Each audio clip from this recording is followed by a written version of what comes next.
Good morning, everyone. I sure am glad y'all are here today.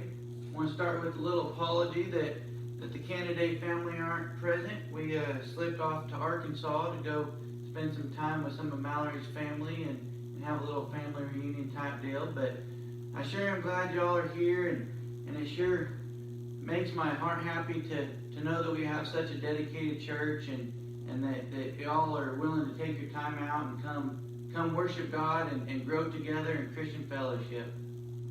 Today we're going to continue on in the series on apologetics. Just kind of as a quick review, we've already covered how important truth is and that truth does matter. We discussed how God does exist and all the evidence in favor and showing that God exists.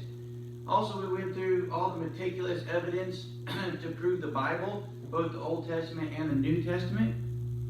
And then last week we started into the most important topic of all, kind of the climax. And we did an introduction to Jesus, and we showed that historically we know that Jesus existed, and everything historically is proven about him for multiple reasons.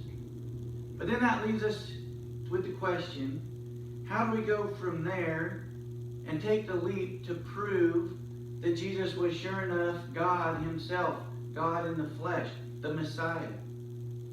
Well, I like to take the cue and follow the lead that the apostles show us in the New Testament.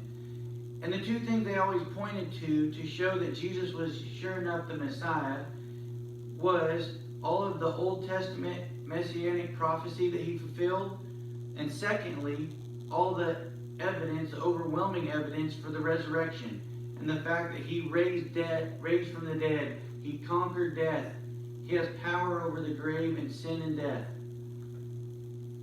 So today in my absence, we're going to watch a video on Right Now Media. Gabe is so kind as to start it for us here in a minute. And the video is by a guy named Mark Dehan, and he's with Day of Discovery, which is an outreach ministry of Our Daily Bread, if any of you are familiar with that. And it's on the topic of fulfilled Messianic prophecy. And then next week, whenever I come back and we meet again, I'm going to delve into all the evidence showing the resurrection and the proof that we have to know that Jesus sure enough raised from the dead.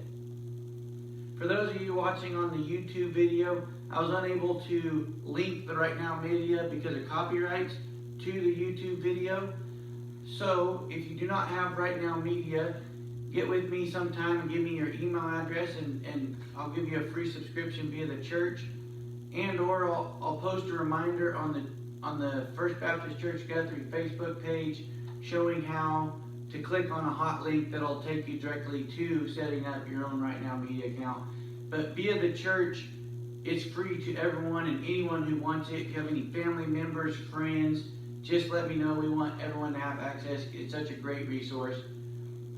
From the Right Now Media page, if you click on the menu, there's a drop down and it shows First Baptist Guthrie in the list of topics, and there's a happening now in First Baptist Church Guthrie, and you can click on the video, and that way you can be up to speed and watch this apologetics video on Messianic prophecy.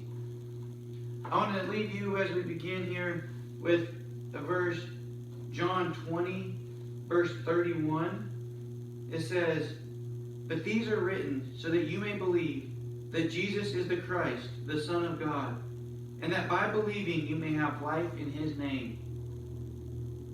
These are written so that you may believe that Jesus is the Christ, the Son of God. Enjoy the sermon.